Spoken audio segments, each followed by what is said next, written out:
असजिद दरवाज़ा खोलकर अपनी माँ के कमरे में दाखिल हुआ। अम्मी, आपसे एक ज़रूरी बात करनी है। हाँ कहो, क्या बात है? असजिद सोफ़े पर बैठ गया।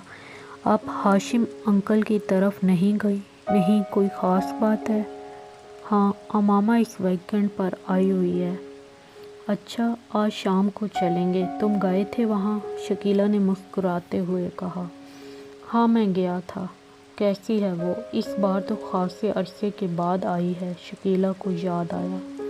हाँ, 2 माह के बाद। शकीला को असजिद कुछ उलझा हुआ लगा। कोई मसला है?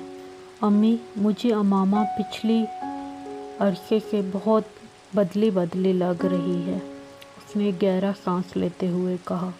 बदली बदली? क्या मतलब? मतलब तो शायद मैं आपको नहीं समझा सकता, बस उसका रवैया मेरे साथ कुछ अजीब सा है। असजिद ने कंधे उचकाते हुए कहा। आज तो वो एक मामूली सी बात पर नाराज़ हो गई। पहले जैसे कोई बात ही नहीं रही उसमें। मैं उसे समझ नहीं पा रहा कि उसे क्या हुआ है। तुम्हें वहम हो गया होगा असजिद। उसका रवैया क्यों बदलने लगा? तुम कुछ ज़्यादा ही जज्बाती होकर सोच रहे हो। शकीला ने उसे हैरानी से देखा। नहीं अम्मी, पहले मैं भी यही समझ रहा था कि शायद मुझे वहम हो गया है, लेकिन अब ख़ास तौर पर आज मुझे अपने ये एहसासात वहम नहीं लगे हैं। वो बहुत उखड़े से अंदाज में बात करती रही मुझसे। तुम्हारा क्या ख्याल है, उसका रवैया क्यों बदल गया है? शकीला ने ब्रश मेज़ पर रखते हुए कहा। ये तो मुझे नहीं पता। तुमने पूछा उससे? एक बार नहीं, कई बार। फिर? हर बार आपकी तरह वो भी यही कहती है कि मुझे गलत फहमी हो गई है। उसने कंधे उचकाते हुए कहा। कभी कहती है स्टडीज़ की वजह से ऐसा है, कभी कहती है अब वो मैच्योर हो गई है इसलिए। ये ऐसी कोई गलत बात तो नहीं है। हो सकता है वाकई ही ये बात हो। शकीला ने कुछ सोचते हुए कहा। अम्मी, बात संजीदगी की नहीं है। मुझे लगता है वो मुझसे कतराने लगी है। असजिद ने कहा। तुम फजूल बातें कर रहे हो असजिद। मैं नहीं समझती कि ऐसी कोई बात होगी। वैसे भी तुम दोनों तो बचपन से एक दूसरे को जानते हो, एक दूसरे की आदत से वाकिफ़ हो। शकीला को बेटे के खदशात बिल्कुल बेमायनी लगे। ज़ाहिर है उम्र के साथ कुछ तब्दीलियां आ ही जाती हैं। अब बच्चे तो नहीं रहे हो तुम लोग। तुम मामूली बातों पर परेशान होने की आदत छोड़ दो, उन्होंने बेटे को समझाते हुए कहा।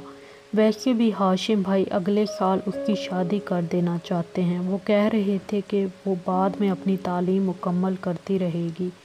कम अज़ कम वो तो अपने फ़र्ज से सबकदोश हो जाए। शकीला ने इंकशाफ किया। अंकल ने ऐसा कहा? असजिद कुछ चौंका। कई बार कहा है। मेरा ख्याल है वो लोग तो तैयारियां भी कर रहे हैं। असजिद ने एक इत्मीनान भरा सांस लिया। हो सकता है अमामा इस वजह से कदरे परेशान हो। हाँ, हो सकता है। बहरहाल ये ही सही है। अगले साल शादी हो जानी चाहिए, असजिद ने कुछ मुतमईन होते हुए कहा। वो 16-17 साल का एक दुबला पतला मगर लंबा लड़का था। उसके चेहरे पर बलूगत का वो गहरा धुआं नजर आ रहा था जिसे एक बार भी शेव नहीं किया गया था, और इस रौं ने उसके चेहरे की मासूमियत को बरकरार रखा था। वो स्पोर्ट्स शॉर्ट्स और एक ढीली ढाली शर्ट पहने हुआ था। उसके पैरों में कॉटन की जुराबें और जॉगर्स थे। च्युइंगम चबाते हुए उसकी आंखों में एक अजीब तरह की बेचैनी और इज़्तिराब था। वो इस वक्त एक पुरहजूम सड़क के बीचों बीच एक हैवी ड्यूटी मोटरसाइकिल पर बैठा हुआ था।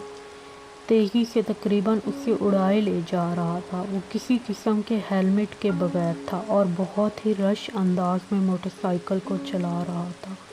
उसने 2 दफ़ा सिग्नल तोड़ा, 3 दफ़ा ख़तरनाक तरीके से कुछ गाड़ियों को ओवरटेक किया, 4 दफ़ा बाइक चलाते चलाते उसका अगला पहिया उठा दिया और कितनी ही देर तक सिर्फ एक पहिए पर बाइक चलाता रहा। 2 दफ़ा दाएं बाएं देखे बगैर उसने बर्क रफ्तारी से अपनी मर्जी का टर्न लिया। एक दफ़ा वो जिग जैग अंदाज में बाइक चलाने लगा। 6 दफ़ा उसने पूरी रफ्तार से बाइक चलाते हुए अपने दोनों पाँव उठा दिए।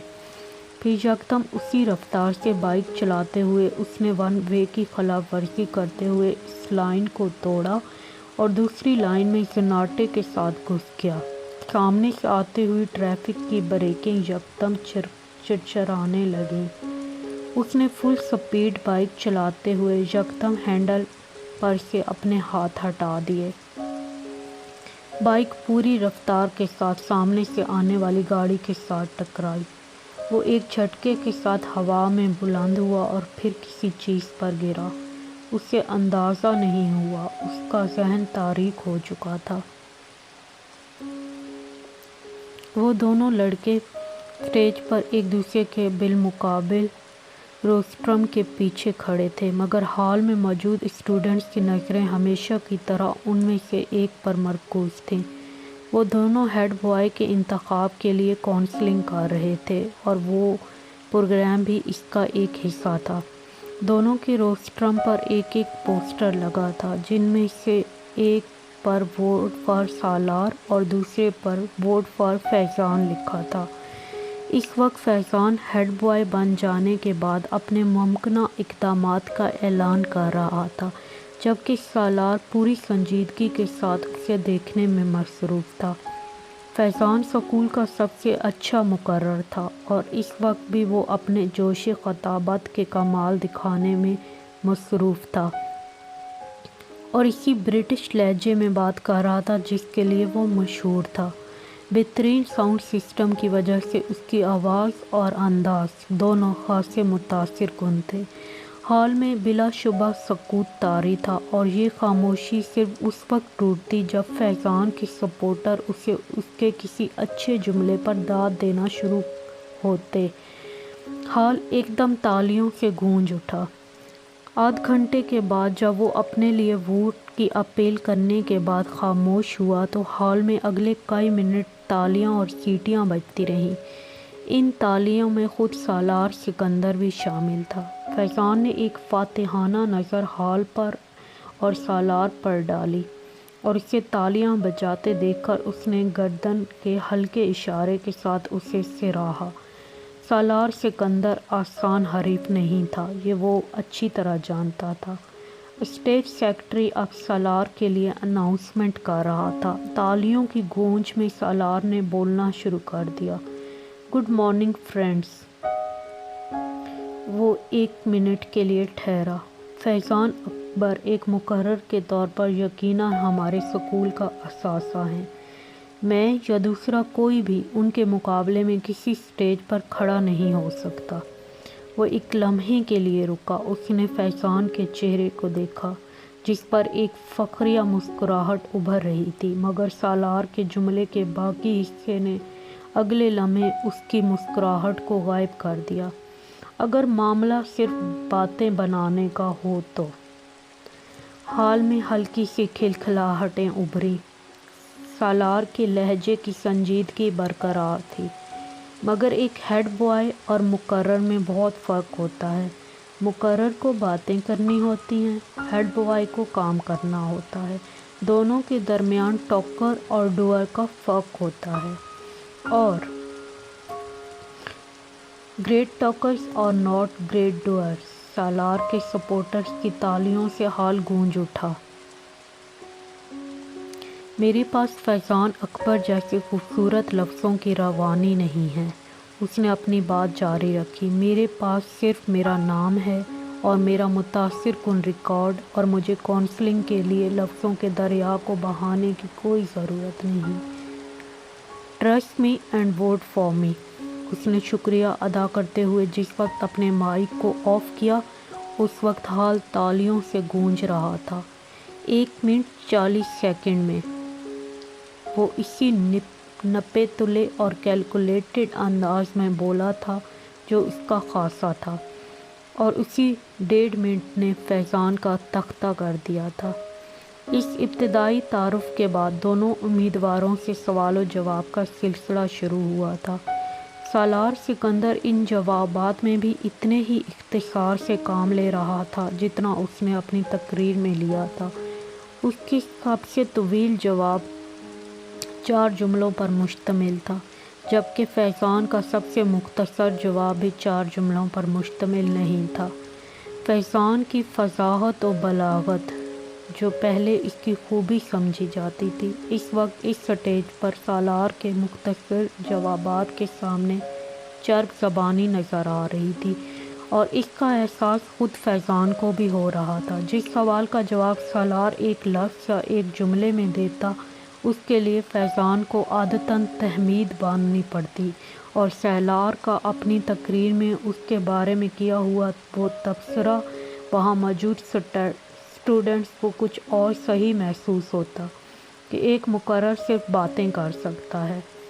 सालार सिकंदर को हेड बॉय क्यों होना चाहिए? सवाल किया गया। क्योंकि आप बेहतरीन शख्स का इंतखाब चाहते हैं।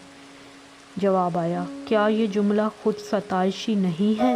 एतराज़ किया गया, नहीं, ये जुमला खुद शनासी है। एतराज़ को रद्द कर दिया गया।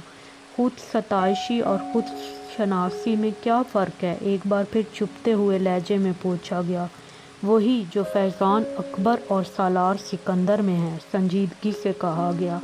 अगर आपको हेड बॉय ना बनाया होता तो आपको क्या फ़र्क पड़ेगा? फ़र्क मुझे नहीं, आपको पड़ेगा। कैसे? अगर बेहतरीन आदमी को मुल्क का लीडर ना बनाया जाए तो फ़र्क कौम को पड़ता है, इस बेहतरीन आदमी को नहीं। आप अपने आप को फिर बेहतरीन आदमी कह रहे हैं। एक बार फिर एतराज़ किया गया। क्या इस हाल में कोई ऐसा है जो ख़ुद को बुरे आदमी के साथ इक्वेट करे? हो सकता है हो, फिर मैं उससे मिलना चाहूँगा। हाल में हंसी की आवाज़ें उभरी। हेड बॉय बनने के बाद सालार सिकंदर जो तब्दीलियाँ लाएगा उसके बारे में बताएं। तब्दीली बताई नहीं जाती, दिखाई जाती है, और ये काम मैं हेड बॉय बनने से पहले नहीं कर सकता। चंद और सवाल किए गए। फिर स्टेज सेक्रेटरी ने हाज़रीन में से एक आखिरी सवाल लिया। वो एक श्रीलंकन लड़का था जो कुछ शरारती अंदाज में मुस्कुराते हुए खड़ा हुआ। अगर आप मेरे एक सवाल का जवाब दे दें तो मैं और मेरा पूरा ग्रुप आपको वोट देगा। सालार उसकी बात पर मुस्कुराया। जवाब देने से मैं जानना चाहता हूँ कि आपके ग्रुप के लोग कितने हैं? उसने पूछा। 6, उस लड़के ने कहा। सालार ने सर हिलाया। ओके, सवाल करें। आपको कुछ हिसाब किताब करते हुए मुझे बताना है कि अगर हम 26,78,095 में 95,28,052 को जमा करें और फिर इसमें से 39,99,099 को तफरीक करें और फिर इसमें से 92,92,092 को जमा करें, और इससे वो श्रीलंकन लड़का ठहर ठहर कर एक कागज़ पर लिखा हुआ एक सवाल पूछ रहा था। 6 के साथ ज़र्ब दें और फिर इसे 2 के साथ तकसीम करें और जवाब में 49,23,059 को जमा करें तो क्या जवाब आए? वो लड़का अपनी बात मुकम्मल ना कर सका। 81,42,473 बड़ी रफ्तारी के साथ सालार ने जवाब दिया। इस लड़के ने कागज़ पर एक नज़र दौड़ाई और फिर कुछ बेयकीनी से सर हिलाते हुए तालियां बजाने लगा। फैज़ान अकबर को इस वक्त अपना आप एक एक्टर से ज़्यादा नहीं लगा। पूरा हाल इस लड़के के साथ तालियां बजाने में मसरूफ़ था। फैज़ान अकबर को वो पूरा प्रोग्राम एक मजाक महसूस होने लगा। 1 घंटे के बाद जब वो सालार सिकंदर से पहले इस स्टेज से उतर रहा था तो वो जानता था कि वो इस मुकाबले को बहुत पहले ही हार चुका था। 150 के IQ लेवल वाले इस लड़के से उसे ज़िंदगी में इससे पहले कभी इतना हसद महसूस नहीं हुआ था।